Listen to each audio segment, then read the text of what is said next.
ഇന്നത്തേക്ക് കറി വെക്കാൻ വേണ്ടിയിട്ട് സാൽമൺ ഫിഷ് ഇരിപ്പുണ്ട്. ഇതെങ്ങനെ കറി വെക്കാമെന്ന് തലപുകഞ്ഞ് ചിന്തിച്ചുകൊണ്ടിരിക്കുകയായിരുന്നു. ഉടനെ കിട്ടിപ്പോയ ഐഡിയ. അപ്പം അതുപോലെ ഉള്ളി, വെളുത്തുള്ളി, ഇഞ്ചി, പച്ചമുളക്, തക്കാളി എല്ലാം കൂടി കട്ട് ചെയ്തിട്ട് കൊടുക്കാം. ഇതിലേക്ക് ഇനി കുറച്ച് മഞ്ഞൾപ്പൊടി, മുളക് പൊടി, മല്ലിപ്പൊടി ഇതെല്ലാം തട്ടി കൊടുക്കാം. ഇനി ഇതെല്ലാം കൂടി നന്നായിട്ട് മിക്സ് ചെയ്തെടുക്കണം. കൈകൊണ്ടാണ് ഞാൻ ഞെരടി എടുത്തിട്ടുണ്ട് കേട്ടോ.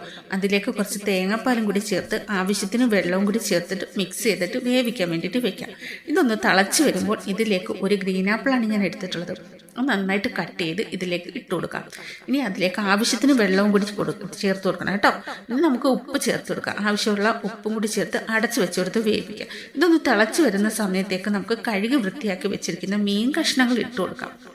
അതിലേക്ക് ആവശ്യത്തിന് ഉപ്പ് നോക്കിയിട്ട് ഉപ്പും കൂടി ചേർത്ത് കൊടുക്കാം കേട്ടോ. ഉപ്പും കൂടി ചേർത്ത് കൊടുത്തിട്ട് നന്നായിട്ട് നമുക്ക് വേവിച്ചെടുക്കണം. ഇത് വെന്ത് വരുമ്പോൾ ഇനി 1 ടേബിൾ സ്പൂൺ വെളിച്ചെണ്ണ, പച്ച വെളിച്ചെണ്ണയും കൂടി ചേർത്ത് കൊടുത്ത് ചൂടോട് കൂടി തന്നെ ഉപയോഗിക്കാം കേട്ടോ.